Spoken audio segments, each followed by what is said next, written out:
各位网友，大家好，今天是2020年10月3号，星期六，欢迎大家参加王健每日观察直播1的节目。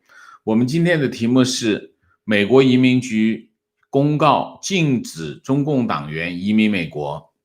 第二个就是川普总统的健康报告。那我先说川普总统的健康报告。白宫医生凯利麦肯尼的报告这么说，他今天下午与沃尔特里德和霍普金斯大学的专家协商后，我建议总统转移到沃尔特里德国家军事医学中心做进一步的观察。今天晚上我很高兴的报告，总统做得很好，总统不需要输氧，与专家协商后，我们选择进行瑞德西韦治疗。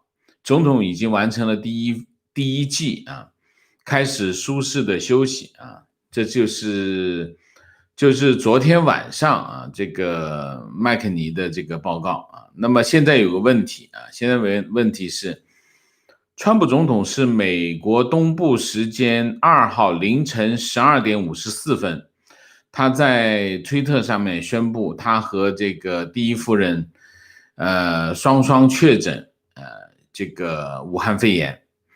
那么当时白宫医生表示，川普总统状态良好，将会在白宫进行隔离治疗。到了上午的幕僚长这个梅多斯说，川普总统出现了轻微的症状，然后他仍然会在白宫办公到了下午白宫医生说，这个川普总统出现了呼吸困难，然后感觉到疲倦的情况，开始使用这个再生元制药的这个鸡尾酒药物这是一个还没有经过 FDA 批准的药物到了下午决定移送到这个沃尔特里德国家军事医疗中心进行治疗。大家看一下就从确诊是凌晨的12点54分，就是12点刚过，实际上还是1号的晚上就是说一直到下午傍晚的时候，川普总统坐直升飞机去马里兰州那么这个中间时间只有18个小时。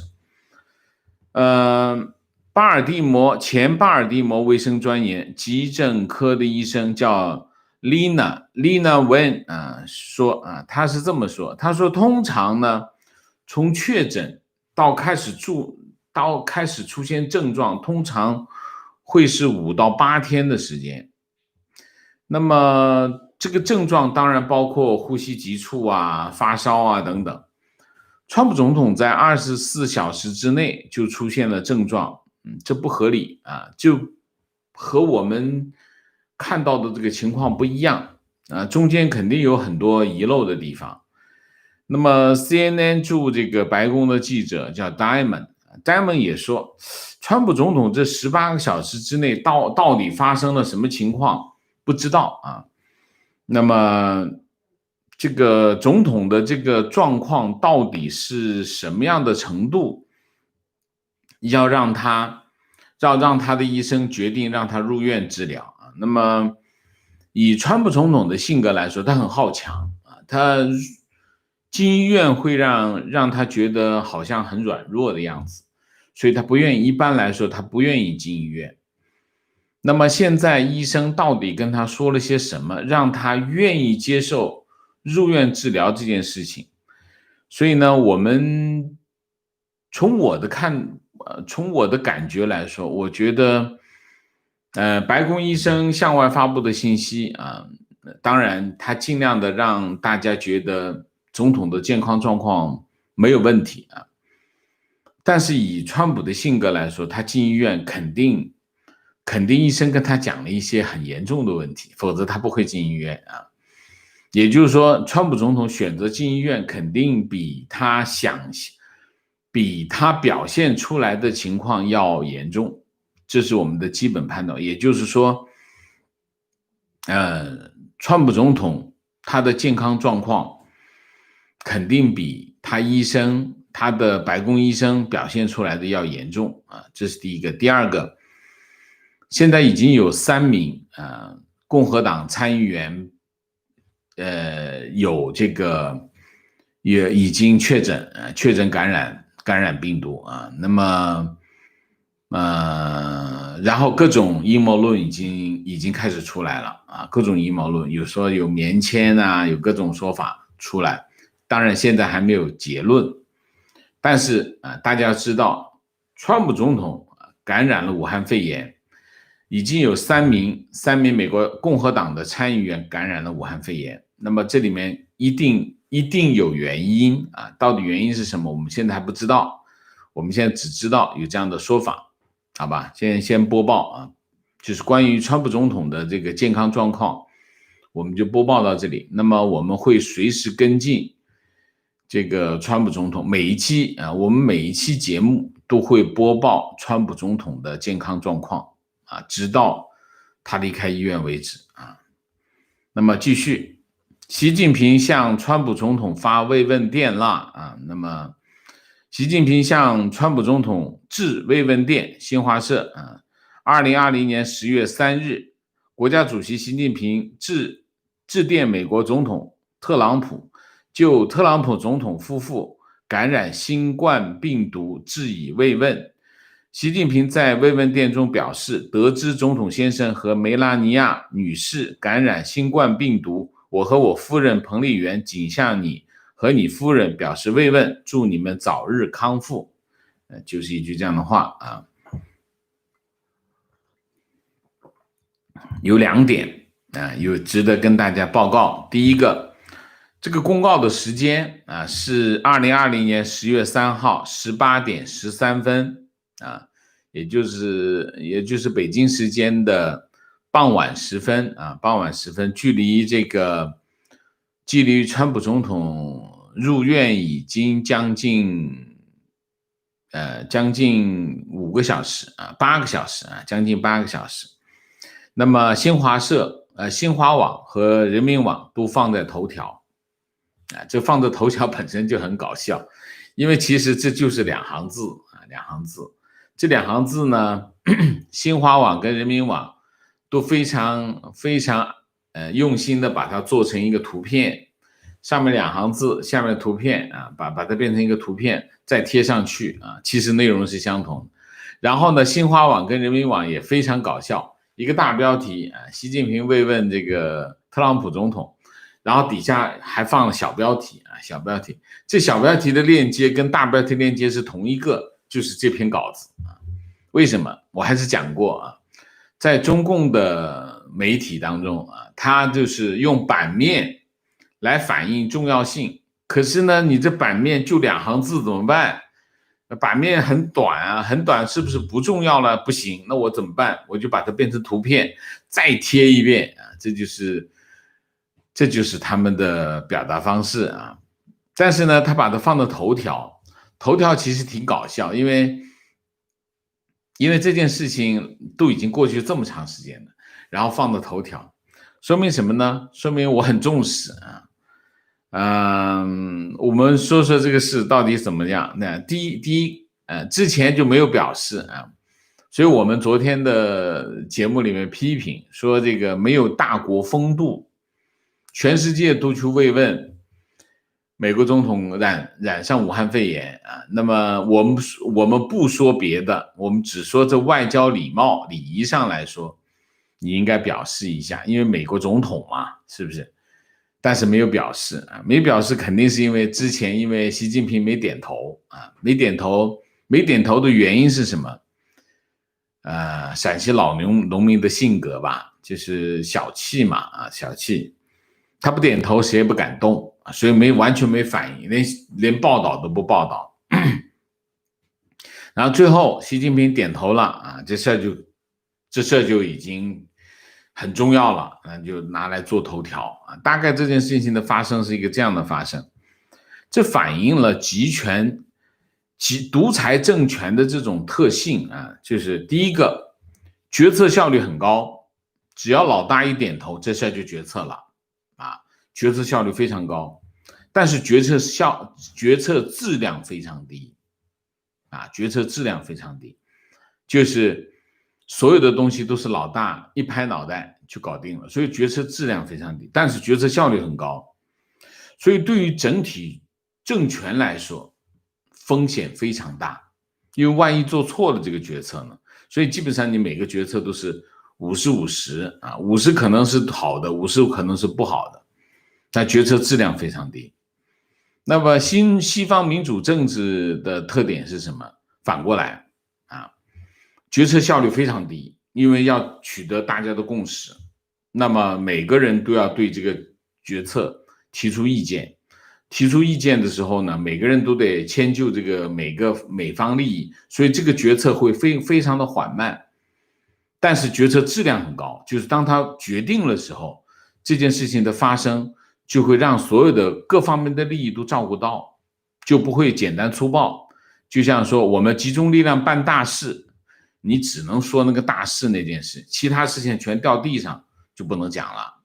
所以一定要集权或者是独裁政权一定会控制舆论，因为舆论不能说，一说呢全漏了啊，就这样。所以呢，对整体集权政权来说，决策风险无限大啊，无限大。那我这两天在这个推特上看见有一个段子啊，其实也是一个传言啊，传言说谁呢？贵州省组织部长刘杰，我后来在网上查了一下，真有这人啊，说酒后吐真言，什么真言呢？说他这么说，他说如今啊，各级党政一把手工作没法做，为什么？一半的时间在开会，学习总书记的讲话精神。另外40%的时间在维稳啊，40%开会也是在开会，开什么会？先是开会学习总书记讲话50%的时间，另外40%时间开会开维稳工作会议啊，就是全是在维稳。剩下10%的时间在干什么？找钱，找钱什么？找钱保工资、保税收、保运行。剩下10%，就100%的时间分50%学习，40%维稳，10%在找钱。大家每天有开不完的会，中央的调子一天一个样，人人提心吊胆，不知道什么时候是个头啊！这就是基层工作的基层干部的一个状况啊，这个状况，这也反映什么？反映现在目前中国的一个状况，这个状况是什么呢？就是老大不高兴，下面也不爽，基本上是这样。老大不高兴什么？工作没干好，你们的工作都没干好，老大很不高兴，底下人也很不爽，天天开会啊，天天开会，就一个这样的情况啊。那么在这里呢，我还要报告一个昨天我看到的一个新闻，今天跟大家报告一下。就昨天川普总统入院啊，川普总统入院，其实川普总统是凌晨12点啊，凌晨12点确诊，昨天上午有2架飞机起飞啊，这2架飞机叫什么飞机？这2架飞机很特殊，它名字叫做这个核战略指挥机。核战略指挥机也被称为什么呢？被称为核末日军机啊，核末日军机。这2架飞机叫什么呢？叫美国空军，叫波音16B 水星16B 水星，它是波音飞机啊，就波音客机那么大的飞机，其实飞机非常的大，叫核战略指挥机。核战略指挥机叫空中指挥所 ABNCP 啊，也就是说，当美国战略司令部地面设施被摧毁或者指挥所失灵的时候，它能够接管战略核指挥权。也就是说，它能够指挥什么呢？就是说美国总统可以通过这2架飞机指挥美国在全球的地面的核设施和核潜艇，指挥这2个设施攻击任何对它形成威胁的国家，所以它被称为什么呢？被称为核末日军机啊。这2架飞机昨天上午起飞啊，起飞呢就是一架飞机在东岸飞行，一架飞机在西岸飞行。东岸飞行的是在西岸是俄勒冈上空，东岸是在我没看到是什么，反正一个东岸一个西岸在空中飞行，保持制空状态啊，保护制空状态。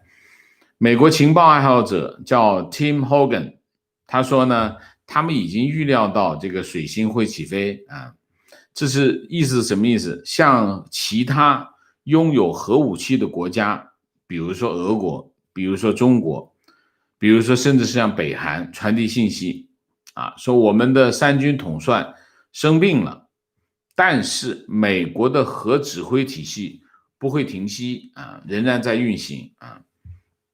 美国的官员也说这个美军部署不变，总统仍然是3军统帅，而且一般来说啊，美国这个军机呢执勤的时候，它会关闭应答器，应答器就是信号，就是不断的发送信号，我在这里，我在这里，我是谁，我是谁，这叫应答器。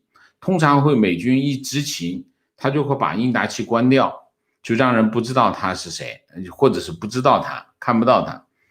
但是这2架飞机的应答器是没有关的，是开着的啊。这2架这个叫什么核末日军机是开着应答器的，我在这里，我在这里，告诉大家啊，这就是一个当然美国战略司令部发言人说这些飞机都是计划好的，没有特殊的含义，但是全世界都知道美国才有这样的安排啊，大家想都想不到啊，这是一个特殊的情况，跟大家播报一下啊。好，我们今天再讲一下今天的主题新闻啊，主题新闻是美国移民局USCIS 10月2号正式实施禁止中共党员办理移民措施的条例，这些措施包括禁止中共党员办理移民申请获得绿卡啊。那么美国移民局公布的移民局政策手册关于政策指南第8卷显示，除非有特殊的豁免，任何有移民倾向的人，如果是中共党员或者是极权主义政党成员，都不能入境美国。他宣布共产党及其他极权政党成员或相关隶属组织成员身份将属于美国不受理移民申请的原因，除非另外有豁免，不允许共产党员意图移民美国。美国移民局政策手册的新增内容将帮助移民官根据联邦法律裁定不受理的原因不受理的理由。也就是说，法案禁止中共党员获得移民身份或者绿卡。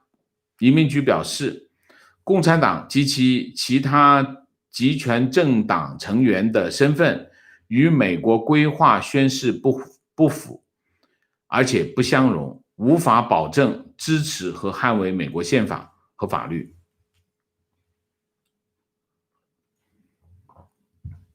这个新闻其实讲到底就是不让中共党员移民美国就结论就是它是禁止3样东西。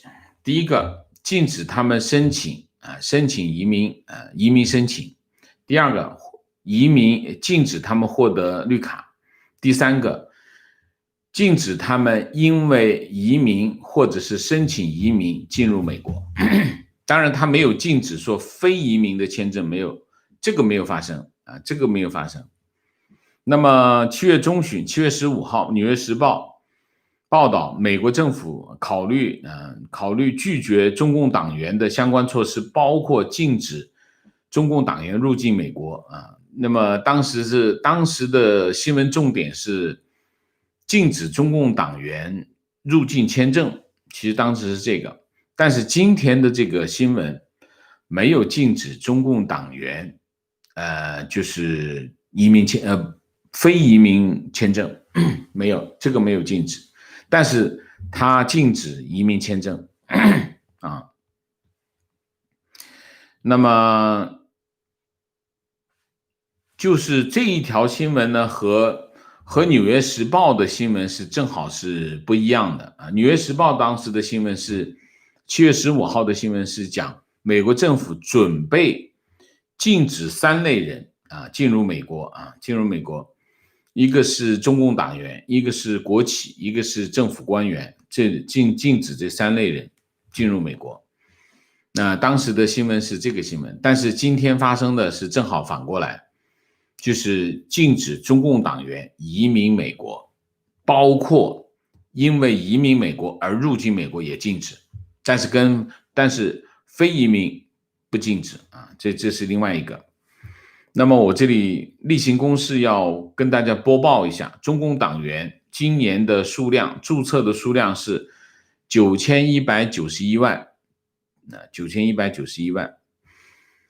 今年的9月18号发生过一个案例啊，大家可以看一下啊。9月18号，它是发生了一个什么案例呢？一个美国公民，他的父亲申请移民被拒，原因是因为中共党员，这是第一个啊。然后当天9月18号，这个美国公民的父亲持旅游签证入境，然后入境之后在机场被遣返。这件事情就正好反映了什么？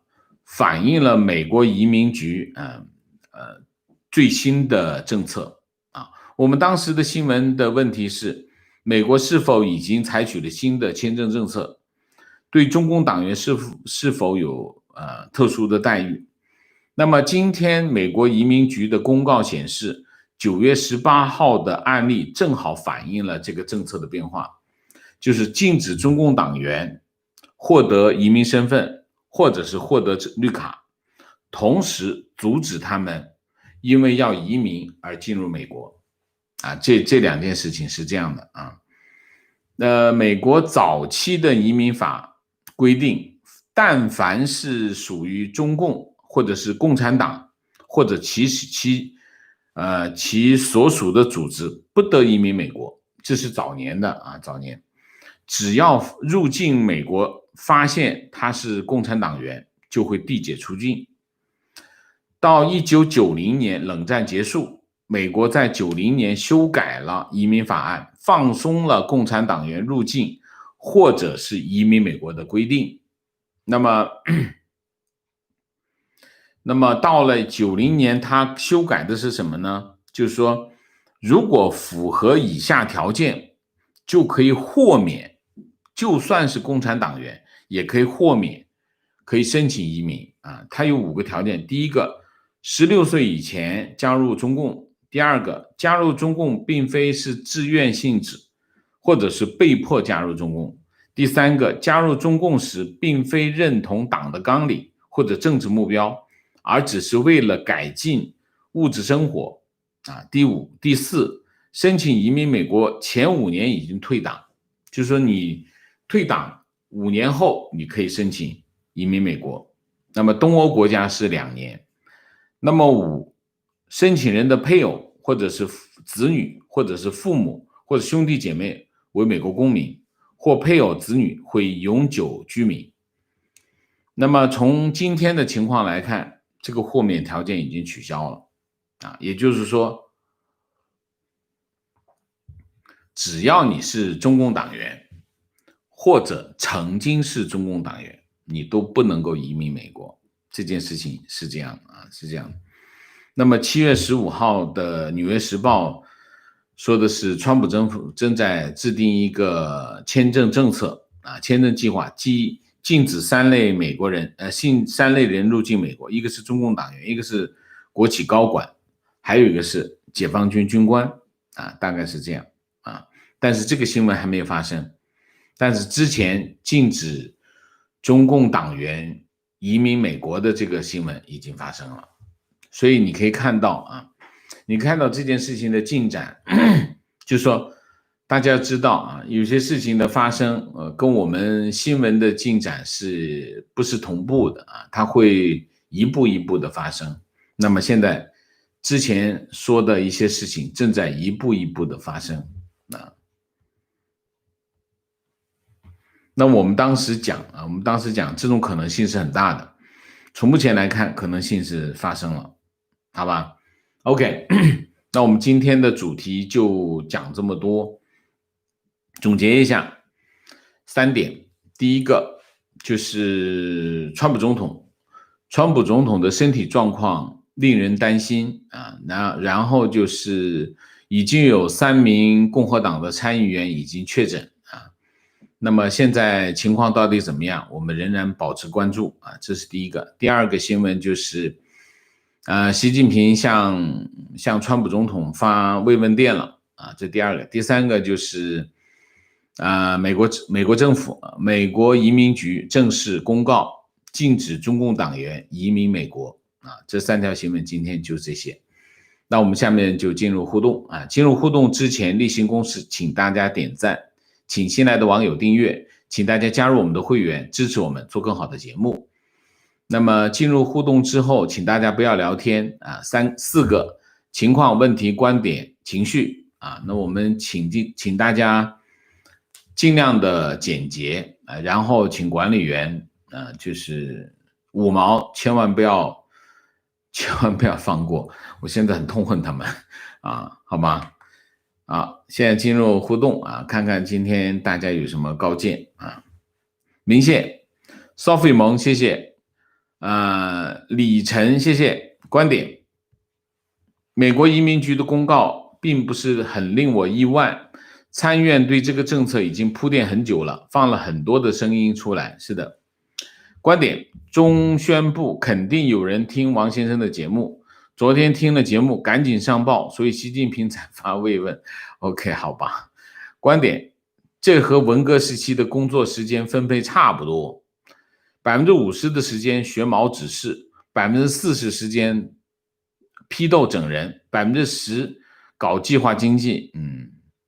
真的有点像提问，如果是党员但美国人的填表时人们若不如实填报，美国人会发现吗？我可以预测许多人要去美国的党员今后定3检7口，只要每人揭发，如何查出来呢？当然一旦查出来，在美国一切就别想了。祝本人家里3代非党员，已经离开党国30年，不是为我自己问的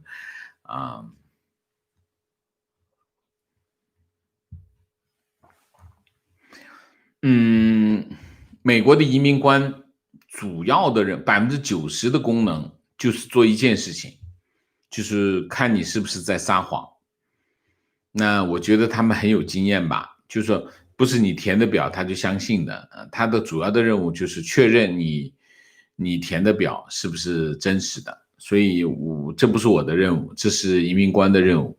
我觉得他们有他们的办法他们办法比我想象的要多所以一般来说你一看他的职务大概都知道他是不是党员了所以在这个问题上我不知道。但是有一点我很清楚，如果你撒谎后果比你想象的严重因为你要知道你在10年前撒的一个谎，可能在你10年后付出代价都不一定。那与其肯定比你想象的要严重的多所以在这个问题上我劝所有的人不要撒谎。我还是那句话，什么叫更好的自己？就是不撒谎。中国人不撒谎很难，但是我还是劝大家不要撒谎，做一个诚实的自己，活得会更好问题，王老师想问一下，去年刚入美国籍或者绿卡持有者是党员，也没有退党，这些人命运会是怎样？公告没有说公告里面没有说他会不会追溯。理论上来说，任何一个法律或者是规定都不会有追溯力，就说已经发生了就发生了，我只是规定以后的事情。法律也是一样就是说我新出的一个法律，这个法律呢它没有追溯它只是规定以后的事情，不会追溯以前的事情。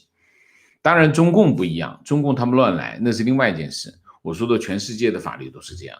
所以理论上来说，你已经得到了，那你就得到了那么发生的就是说他没有说你已经发生了我要剥夺你，他没有这么说，所以理论上不会发生观点，我觉得美国的移民官应该要求移民申请者有至少一个美国公民做担保。没必要我认为移民官他们有丰富的经验，他认为你在撒谎，他直接就拒了不就完了吗？这个不复杂，我认为一点都不复杂观点，我不是美国公民，也不是川普支持者，但是我怎么对这次川普有同情感？我觉得他为他的国家真的做了很多。我想会不会有美国的中间选民和我一样？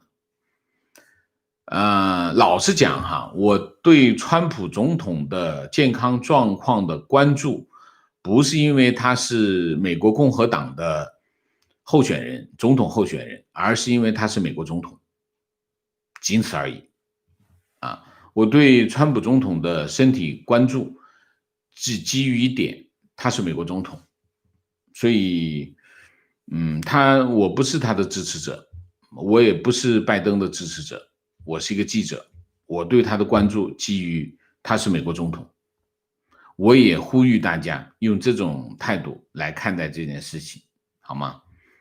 观点，申请美国移民提供资料很多，背景、履历、工作单位、学历、经济状况、旅行经历一系列的证明，可以说是掘地三尺。美国移民官都不是白痴，想要真正在美国生活，一定要诚实。移民局是依靠 FBI 做调查的，不要抱侥幸心理。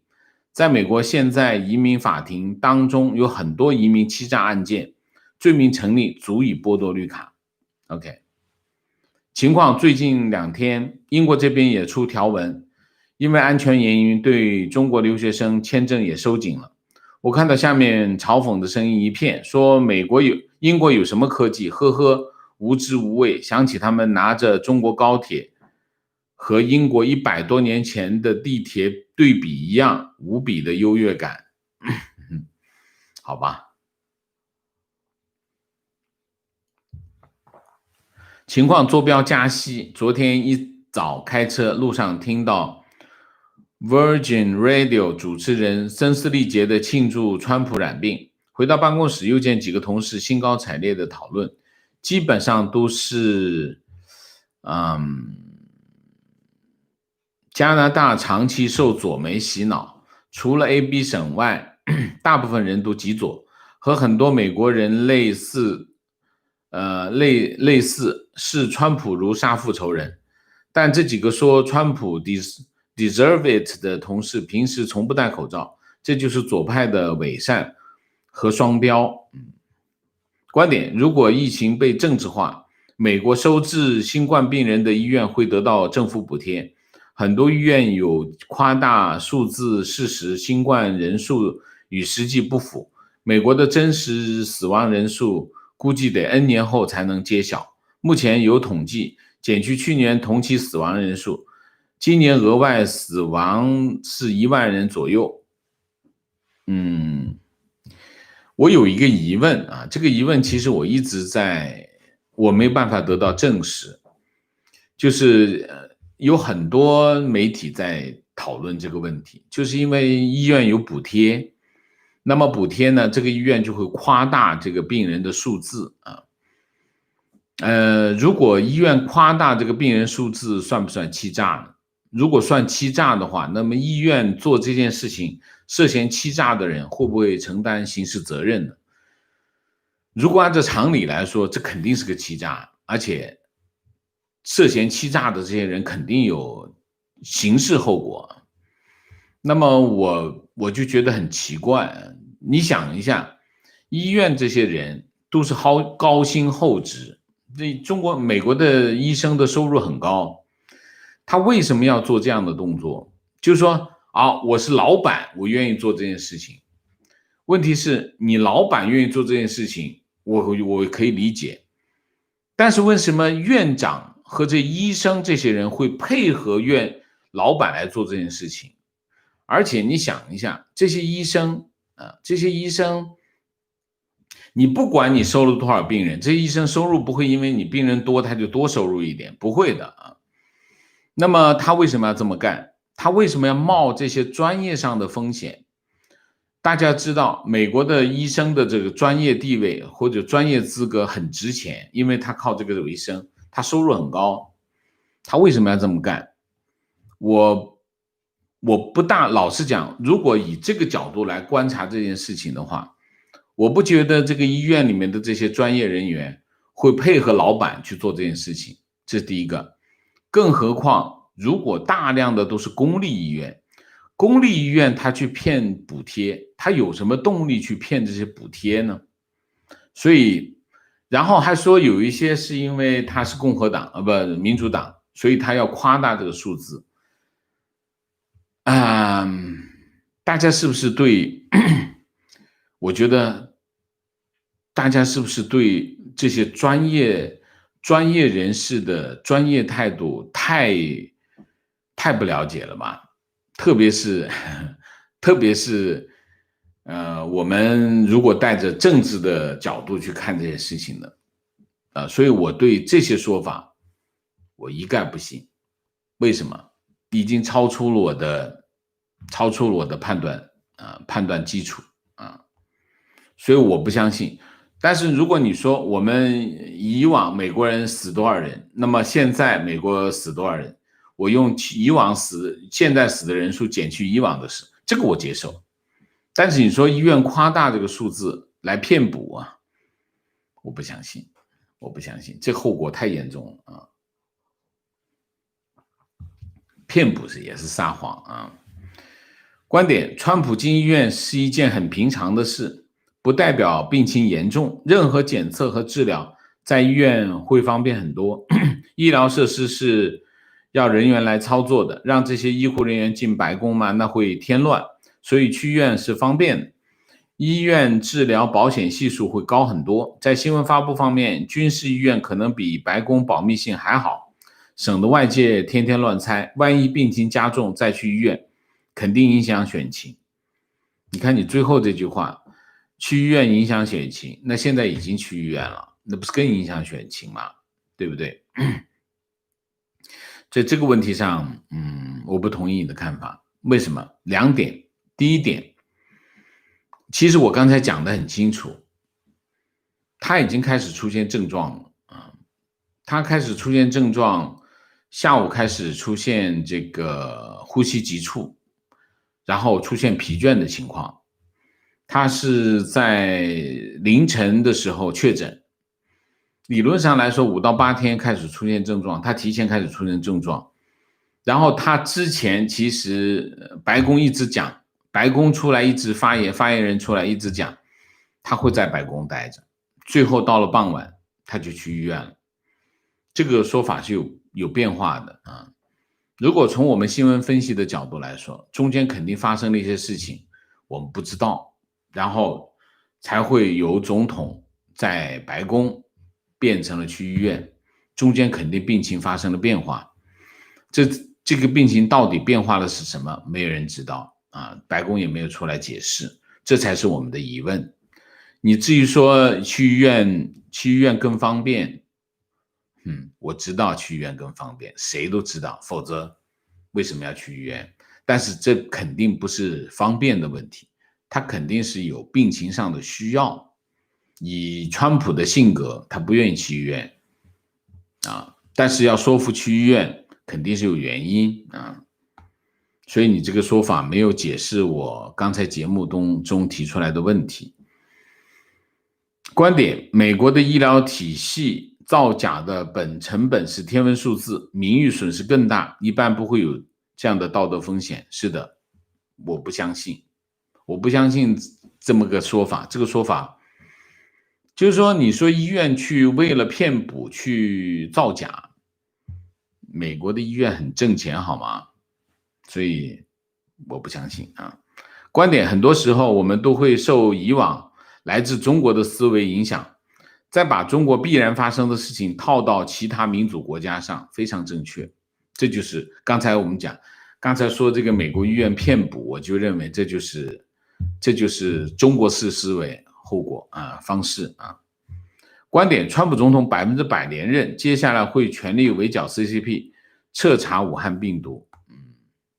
提问：王老师，请问绿卡和已经入籍的党员呢？我朋友圈有5个老五毛，拿着美国各种福利，天天骂美国政府，希望他们快点被取消绿卡，递解出境。会不会有人举报他之前撒谎说他不是党员？如果他以前说过他是党员，那么他拿到绿卡应该没有问题。如果他以前说他不是党员，后来有人举报他是党员，最后被确认他是党员，他有没有可能会被取消绿卡？我不知道。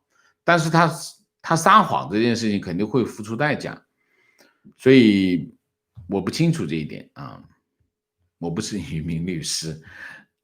观点：夸大不是为了骗补，是为了夸大总统的防疫责任，并选择性无视病毒源头以及地方政府的防疫责任。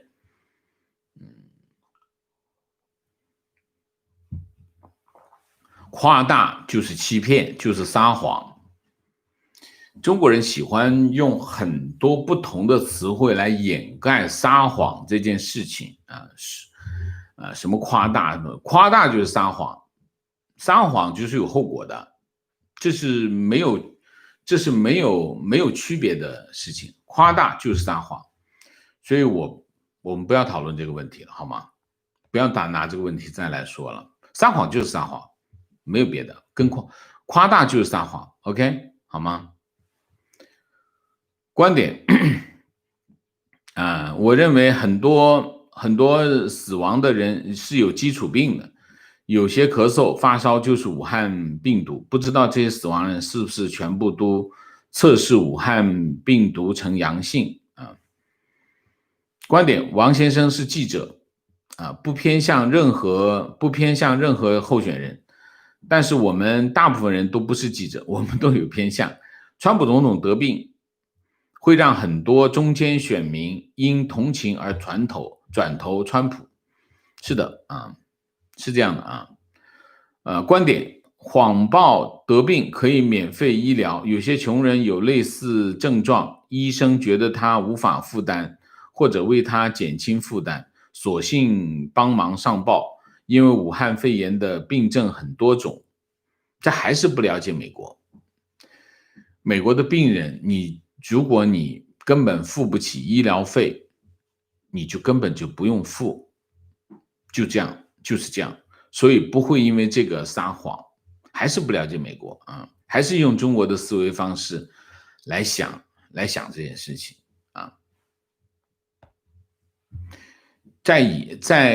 你在美国你付不起医疗费，你说因为付不起医疗费不治疗你，那是不可能的事情你肯定会被治疗，而且付不起医疗费，你说你怎么办？不让你出门吗？这在美国不可能的事情。所以说因为穷人类似的状况，所以无法负担，所以索性谎报，这是不可能的。医生不会干这种事情，医生干这种事情他的后果很严重的。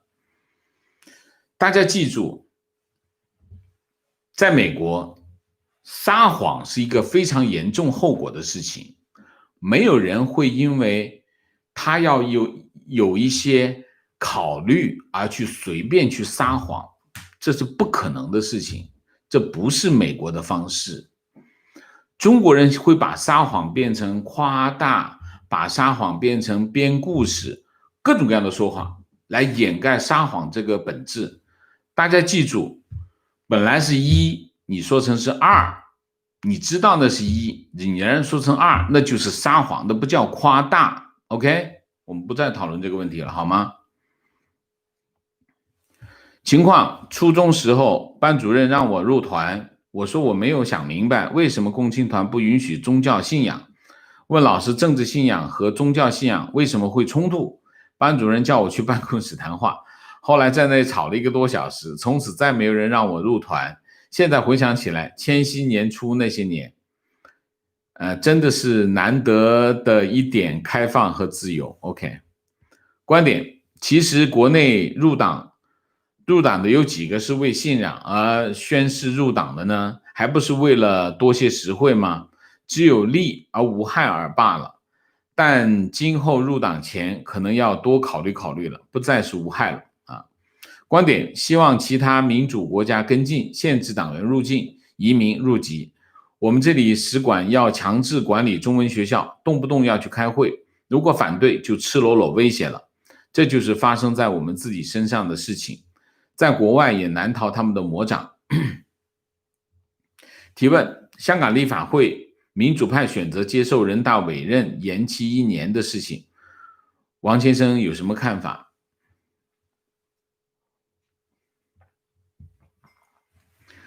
？2点，第一点，我很失望。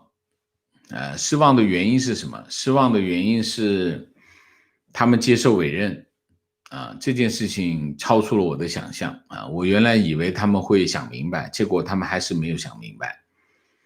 这是第一个。第二个，那我看到还是有人选择离开选择离开。我觉得还是老实讲，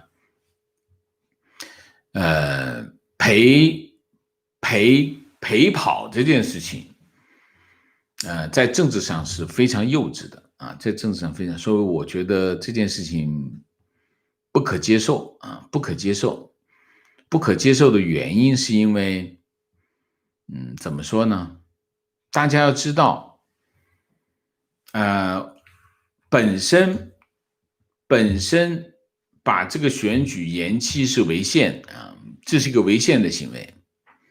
这个违宪的行为，香港民主派泛民的这个议员应该抵制这个行为，全力抵制这个行为，让这个行为没办法进行下去，这才是应有之义。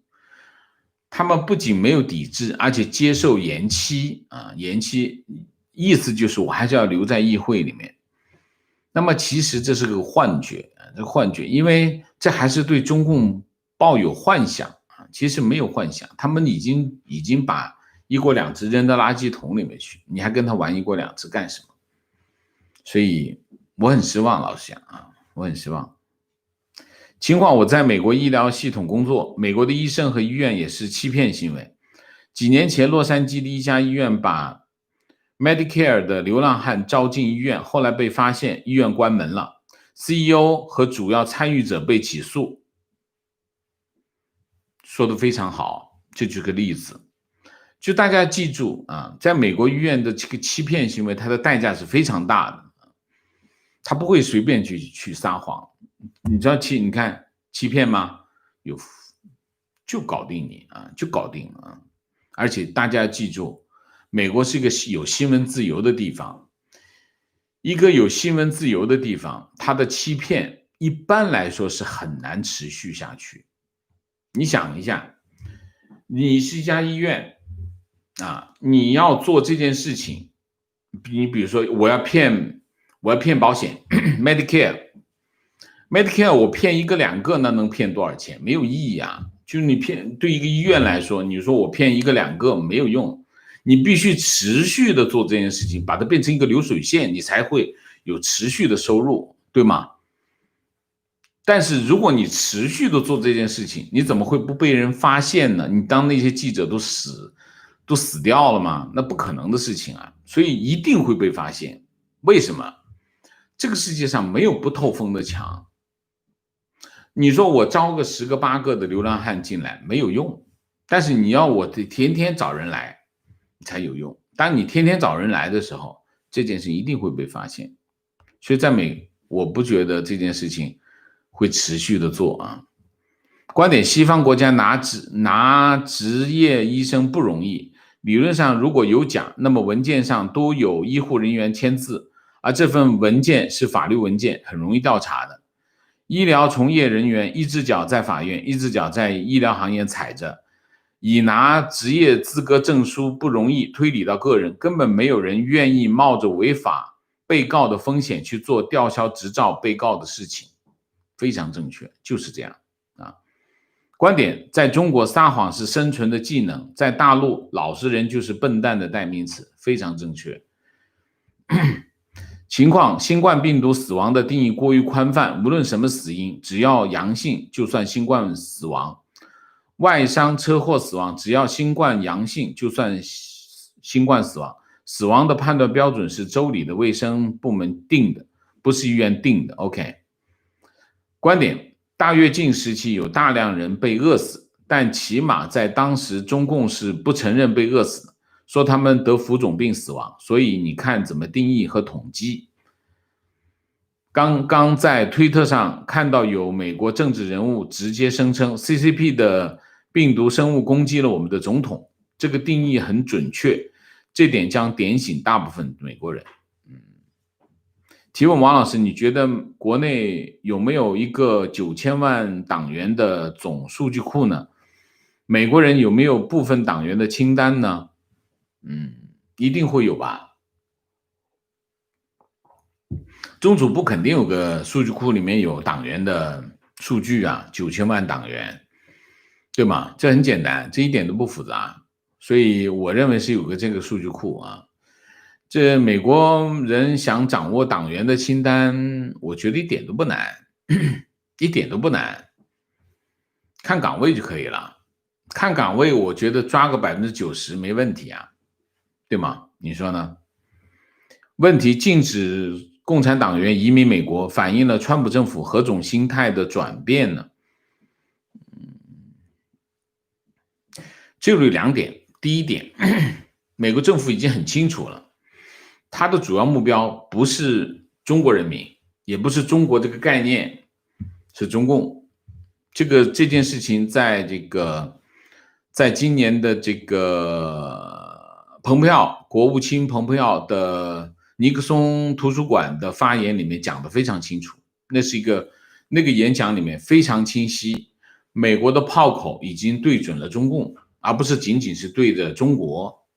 所以这是一个非常重大的转变，就是由对付中国变成对付中共，聚焦中共，这是第一个改变。第二个改变就是对付中共这件事情，它会慢慢的变成美国的政策，它很多政策都会只针对中共啊，这是一个很重要的改变啊，就是政策调整。当然，美国的政策调整跟中国不一样，中国是独裁嘛。什么叫独裁？我只要一拍板，这件事情就发生。美国不是的，美国我拍完板之后，到发生的时间还很长，所以它需要更长的时间来发生啊。情况：这次禁止移民文件也有例外情况，包括自愿已经退党多年没有这个是要说服的啊，说服。提问：经过濒死体验的人，往往对生命的意义看法不同，会更追求精神上的目标。王先生觉得，如果川普过了这一关，会不会觉得灭共是他的使命，而不会注重贸易这些物质的东西？这是你的期望吧？如果你的期望，那跟川普没有关系，川普不一定是这样的人啊。观点：中共政权存在的一天，全世界各国都处于危险中。不知道我这种想法是不是极端，因为我始终相信正义必将战胜邪恶，中共终究会退出历史舞台，只是时间问题。但是苦的是10几亿大陆中国人，从小就被洗脑接受仇恨教育，没有普世价值，这都是中共做的恶。那如果是这样的话，我情愿没有这样的说法。为什么？如果按照你这样子的讲法的话呢，那我们就等着就好了，所有的人都不必努力了，他就自动会退出去。不是的，不是这样的啊！我们要看到这个结果，这个结果一定是个什么样的结果？这个结果叫推石上山，就是我们大家要齐心协力推一块巨大的石头上山，这是一件推石上山的事情，不是必然会发生的事情。如果我们大家都撒手，这个巨石会滚下来把我们压死。大家记住这种话呢，我从小就看这种话，我们最终会胜利的啊，我们最终会，正义一定会战胜邪恶，正义不一定会战胜邪恶。如果我们大家不努力的话，我们必须每个人都要出力去推这个巨石，我们才能有可能，不一定能推得成。大家一定要记住这一点，我们的目标不一定能够实现。共产党才天天在那喊我们目标一定会实现，不是这样的，我们的目标不一定会实现，我们不一定能看到我们的目标，但是我们一定要记住，我们在做一件什么事情，推石上山的事情。如果我们不做这件事情，这个巨石会滚下来把我们所有人压死。记住，我们是在求生，而不是等待黎明。等待黎明是什么？等待黎明就是那口被宰的猪，他在那等待黎明，黎明天亮了他就要被宰了。没有一个胜利是等待来的，好吗？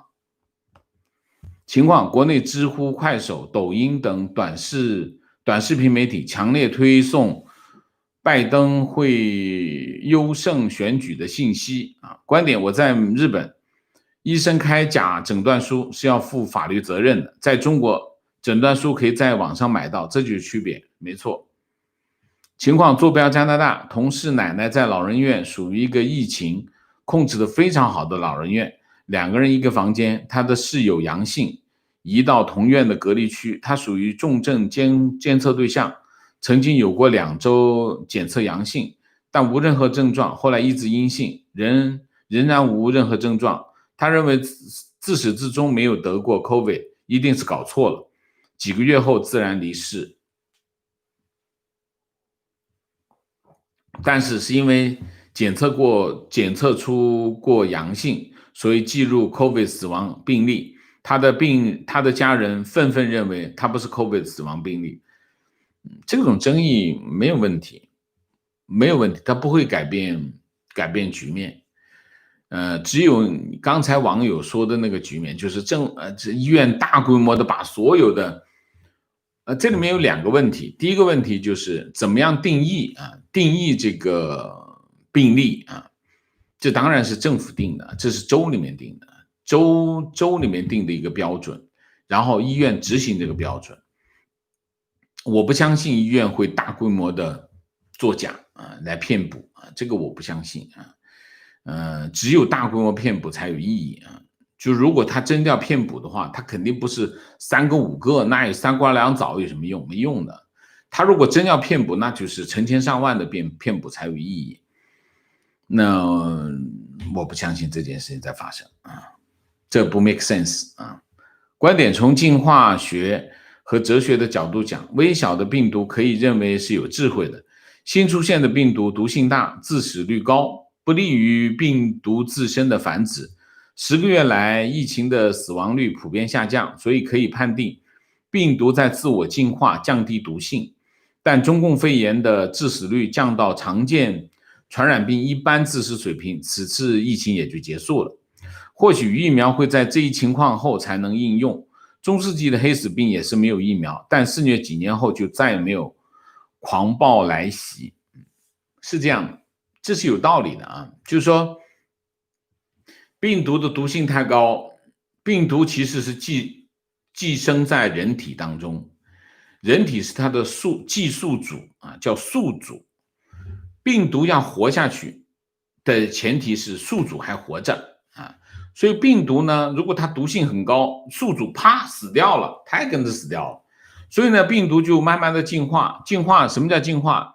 就它进化，就是说，我就让它不要那么容易死掉，好不好？我就可以活得久一点。于是呢，它毒性就开始下降，但是呢，它会怎么样？它有一个特点是什么？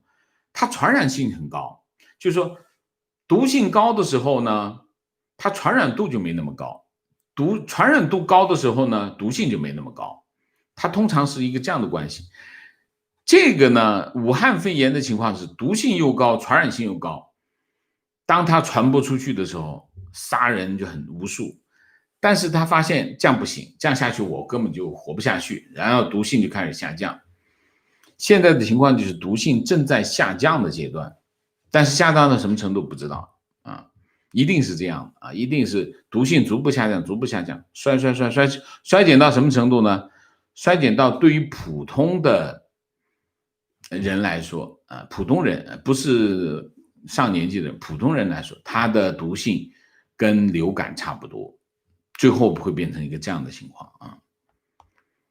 情况在新冠以前，美国的医院每年接受政府审计，查是否有虚报政府医疗补贴，所有的病都要检验报告、心电图记录、验血报告，无法撒谎。我们公司提供大型血液检测设备给医院，现在的设备上都有线上报告，医院的报告和我们的公司对不上，可以查出来。情况，作为在美国医院工作的前中国医生，我可以说，医院虽然愿意多报新冠病人，但是必须有依据，擦边球有可能，弄虚作假绝对不敢，也不会去做，专业人员更不会在工作中参与政治目的与活动。情况，美国的医生也有欺骗新闻，是胆大的、贪婪的，我知道一些医生为此被吊销执照、坐牢。当然，大多数医生是认真的，人性的恶在哪里都有，因为有法律，这样的人是很少的一部分。观点，关于欺骗，我有一点体会。刚到日本时，有人告诉我可以利用月票系统漏洞逃票，我没有敢去尝试。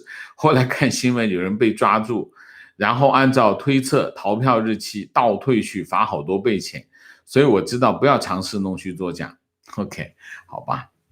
明谢 Kevin 赵，谢谢，祝王老师周末愉快。于子，谢谢。ABC123，谢谢。全秀兰，谢谢。情况，王老师是毒性高的病毒与宿主一起死了，而毒性弱的病毒存活于世，继续流传。非常正确。OK， 我们今天的节目就到这里，感谢大家的参与，我们下个节目再见。再见之前，请大家点赞，请新来的网友订阅，请大家加入我们的会员，支持我们做更好的节目，做更好的自己。谢谢大家。我再提醒一下，今天晚上我们有直播2是会员直播，那么明天呢，我休息一天就没有直播，但是明天我们仍然会提供2档节目给大家。谢谢大家，谢谢。